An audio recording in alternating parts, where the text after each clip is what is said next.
What happens when a sore loser, a border-obsessed hype squad, and a man afraid of transgender mice run the country? Welcome to Trump's clown kingdom, where democracy cries, facts hide, and Sesame Street is a threat.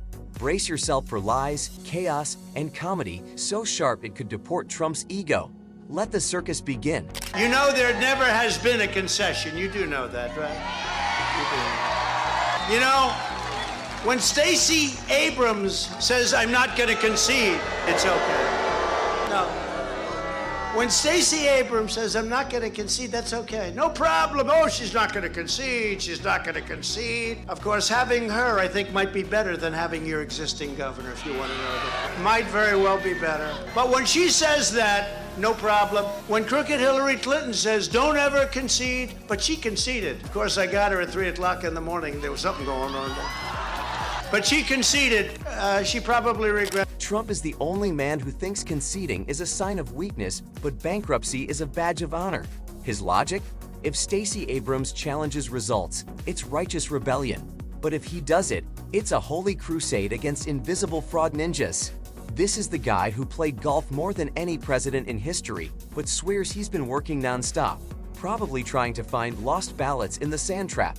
He accuses Hillary of concession, then praises her for not conceding, then accuses Stacey of the opposite. Bro, pick a lane. Trump acts like a toddler who lost a board game and now wants to arrest the dice. His hypocrisy is thicker than his hairspray. Start with winning an election.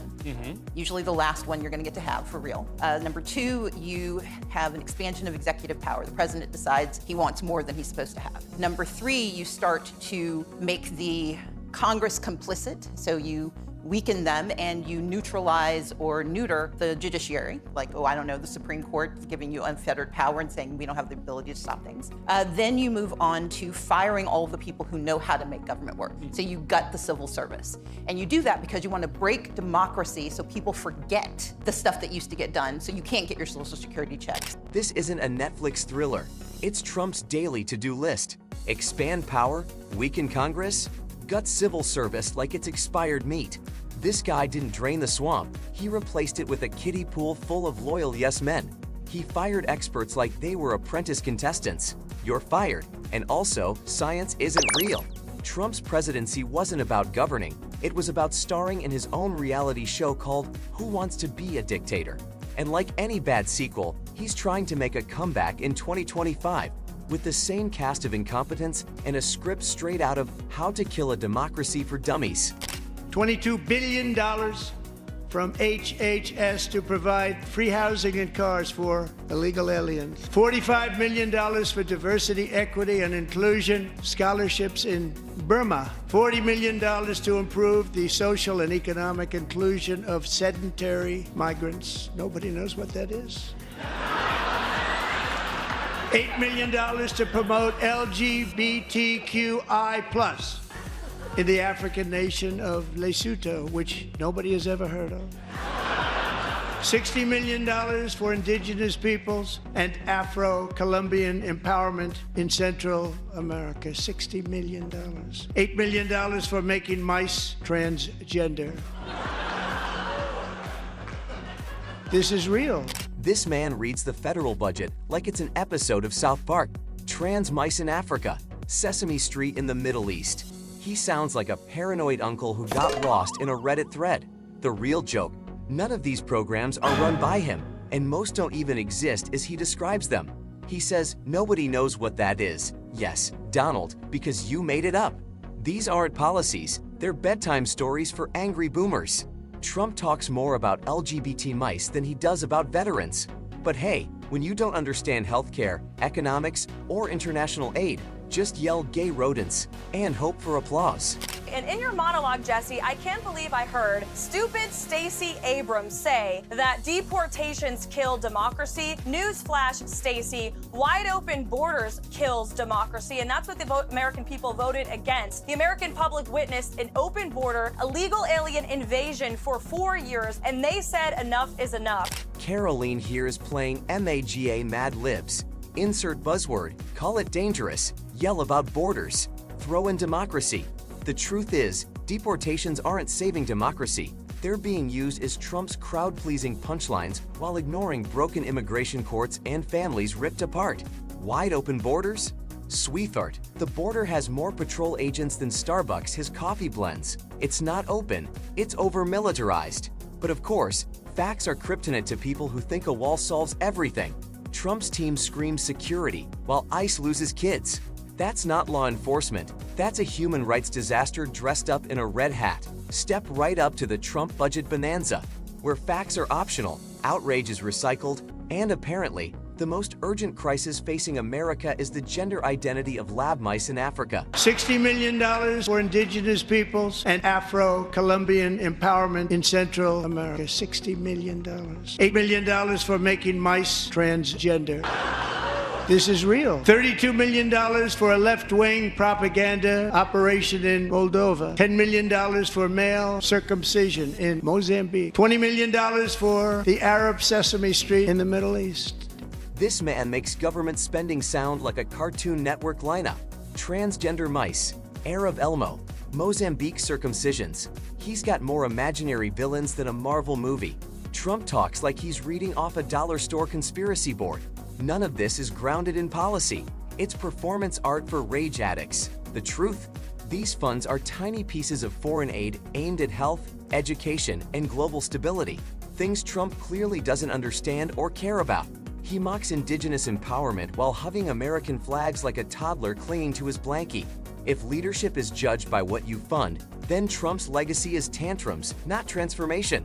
You eliminate anybody who could help them. So you sue law firms that do pro bono cases. You go after philanthropies and accuse them of giving money to the wrong people. You go after colleges and universities that can teach people possibly what else they should know. You get to step 9 and you start to encourage and incentivize private violence. You send the US Marines into spaces they should not be. You send the National Guard in. You kidnap people off of the streets and pretend that's normal, because that's how you quiet dissent, because you make everyone afraid that if they don't do what you want, they might be next. This is no longer a political strategy. It's a dictator's DIY kit.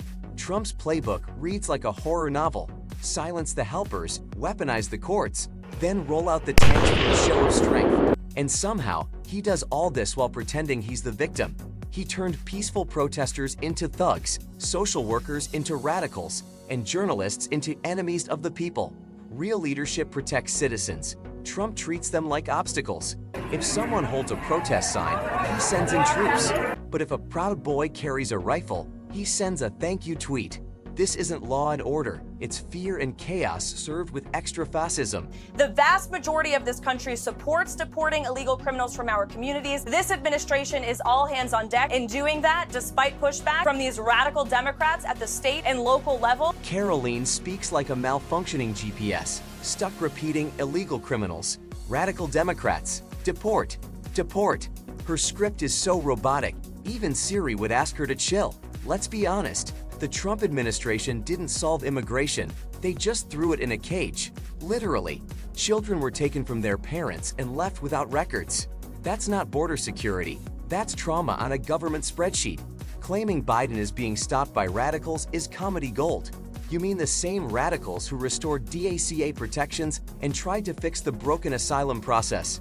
Karoline's version of America is a bad cop drama with worse writing. The fact that transgender children are being blamed for the demise of society is intentional. The fact that we forget that if you are truly a Christian, the Bible tells us to take care of the poor and the needy and the stranger, not to round them up and kidnap them. Right. Trans kids aren't destroying society, but ignorance sure is. Trump and his followers have found a new villain in people just trying to live peacefully.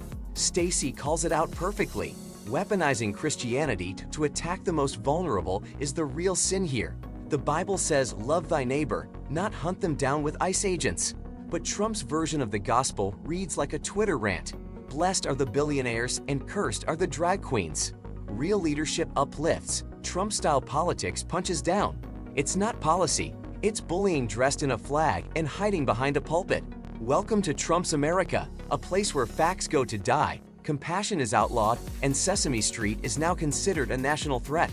If George Orwell and reality TV had a baby, it would tweet in all caps and wear a red hat. If you go back to step 7, you go after those communities that are the most likely to push back against you. Black women, immigrants, the LGBTQ plus community. The fact that transgender children are being blamed for the demise of society is intentional. Trump doesn't attack power. He attacks vulnerability. That's not strength. That's cowardice in a designer suit. Blaming trans kids and black women for society's collapse is like blaming the fire alarm for the building burning down. He's not leading, he's scapegoating. His message to America: if you're different, you're dangerous. That's not patriotism. That's playground bullying with political backing. Trump doesn't unite the nation. He divides it like it's a pie, and he wants the whole slice. The more diverse and defiant a group is, the more his base is told to fear them.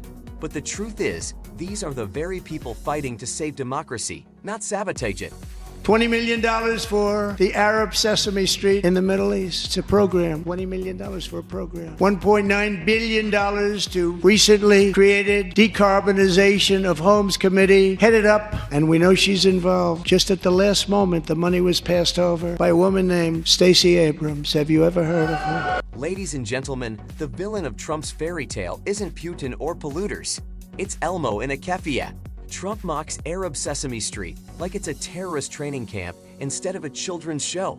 And God forbid we decarbonize homes, because clean air might make Americans too soft to cheer at his rallies. Oh, and Stacey Abrams apparently runs global financing now. This guy blames her for everything short of his tanning lotion shortage. Trump takes normal government spending and turns it into horror stories for Fox News viewers. But here's the reality. He'd rather terrify people with fake monsters than fix real problems. Too often they tell a lie. They will tell a lie so often it sounds like the truth. We say the truth one time, and when people don't applaud, we stop talking. We've got to keep telling the truth, not only to push back against them, but to remind us that we are entitled to the truth. Truth in Trump world is like a rare Pokemon. You might hear about it, but you'll never catch it. He repeats lies like a broken radio, hoping repetition makes them real. And sadly, it works. When he yells rigged election 47 times a day, people start believing it. But truth is not about applause, it's about persistence. Stacey Abrams reminds us that democracy isn't a one-time event, it's a daily struggle. Trump wants Americans to stop questioning and start obeying. But if we keep telling the truth, loudly, constantly, and even comically, we rip off the mask of his authoritarian cosplay. ICE and Border Patrol are doing the work that they swore an oath to do, to remove public safety threats from our communities, to protect our nation, our homeland, and our citizens. This sounds less like a policy statement and more like a dystopian movie trailer. This summer, ICE returns to protect the homeland from grandmothers and toddlers seeking asylum. Trump's team doesn't talk about reform or fairness, just arrests and removals, like it's some kind of sweepstakes. The only public threat they're removing is compassion.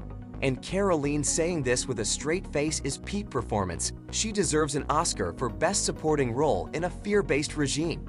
ICE is being used like a hammer, and suddenly every undocumented person is treated like a nail. That's not national security. That's nationalism wrapped in paranoia. Trump said he'd make America great again, but all he made was a stage for grievance, hate, and glorified victimhood. He swapped hope for fear, unity for division, and truth for catchphrases.